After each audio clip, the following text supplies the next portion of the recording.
अगर आप वेस्टीज में काम कर रहे हैं, हो रहा है नहीं हो रहा छोड़ दो, कर रहे हो तो 100% नेटवर्क आज नहीं तो कल बनेगा ही बनेगा। अगर क्रीज पे हो दोस्तों, एक बार फिर से स्वागत है आपका मेरे इस यूट्यूब चैनल में। तो आपने वेस्टिज को ज्वाइन किया है और अच्छे से काम कर रहे हैं, प्लान बता रहे हैं, फॉलो अप कर रहे हैं, उसके बावजूद भी कहीं ना कहीं नेगेटिविटी आपके दिमाग में आ रही है, तो फिर ये वीडियो आपके लिए है। क्योंकि इस वीडियो में दीपक सूद जी ऐसी बात कहेंगे, एक ऐसी स्टोरी सुनाएंगे जो आपको मोटिवेट कर देगी और जो समस्याएं, जो परेशानी या जो भी डिफ़िकल्टी आपको प्लान दिखाने में या फिर वेस्टिज को करने में आ रही है, उसके लिए बहुत ही अच्छा वो तरीका बताने वाले हैं। तो इस वीडियो को आखिरी तक ज़रूर देखें और अपनी टीम और दोस्तों के साथ शेयर करें जो बहुत ही ज़्यादा नेगेटिव हो रही है। तो चलिए शुरू करते हैं। अगर आप हमारे चैनल पर नए हो तो इस चैनल को जरूर सब्सक्राइब कर लें, क्योंकि हम वेस्टिज से रिलेटेड वीडियो रेगुलर अपलोड करते हैं। और ये मैं लाइन नहीं बोल रहा, ये लाइन है बाय सचिन तेंदुलकर।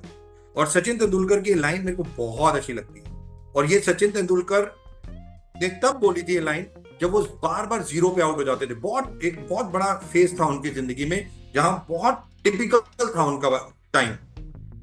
और एक मेरे को आज भी याद है, ऑस्ट्रेलिया के साथ 5 डे मैच था और उन्होंने 282 या 272 स्कोर मारा था। तो रवि शास्त्री ने उससे पूछा था, सचिन से पूछा, सचिन आपने ऐसा क्या किया कि आप अभी तो आउट ऑफ फॉर्म थे और एकदम हाईएस्ट स्कोर बनाया? तो सचिन ने एक लाइन बोली थी, उन्होंने कहा कि मैं सोच के गया था आउट नहीं होगा, बस कि मैं सोच के गया था कि मैं आउट नहीं होऊंगा, मैं क्रीज में खड़ा रहूंगा।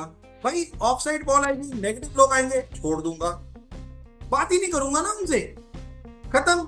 मेरे को कोई बाउंसर आएगी, छोड़ दूंगा।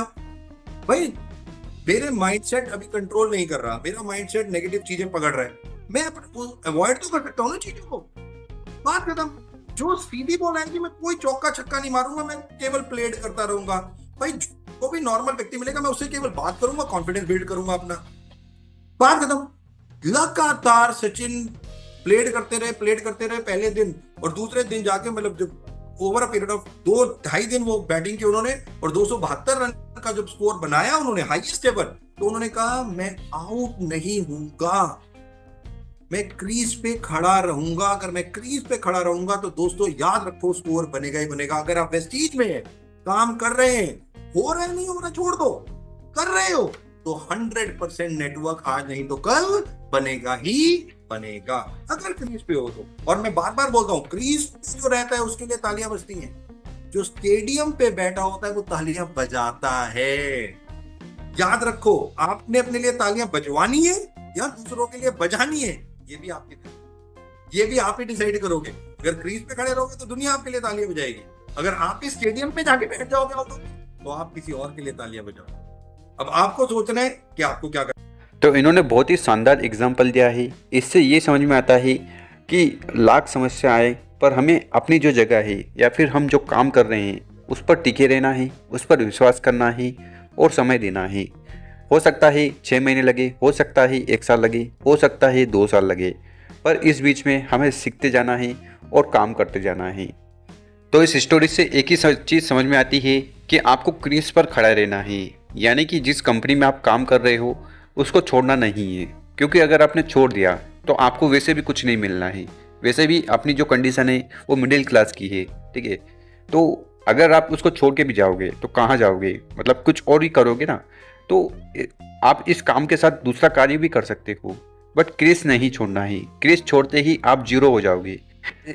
और इस इंडस्ट्री के ऐसे आपको ढेरों एग्जाम्पल मिल जाएंगे जिन्होंने वेस्टिज को बहुत अच्छे से शुरुआत में किया, 2-3 साल 4 साल दिए और अच्छा पैसा भी कमा रहे थे, 1 लाख रुपए 2 लाख रुपए वो कमा रहे थे। पर दूसरी कंपनी के लालच की वजह से, दूसरी कंपनी में बड़ा पैसा कमाने के चक्कर में उन्होंने वेस्टिज को छोड़ दिया, क्रीज छोड़ दी और आज वापस वो रोड पे आ गए हैं। यानी कि उनकी इनकम 10,000, 20,000, 30,000 है। अब यहाँ पर बहुत सारे ऐसे लोग होंगे जो बोलेंगे भाई मोटिवेशन से पैसा नहीं आता। भाई मोटिवेशन से पैसा नहीं आता तो नॉलेज ले लो, चीज़ों को समझ लो। क्योंकि इस इंडस्ट्री को आपने अच्छे से समझ दे दिया और सीख लिया तो आपकी ओवरऑल लाइफ में काम आएगा।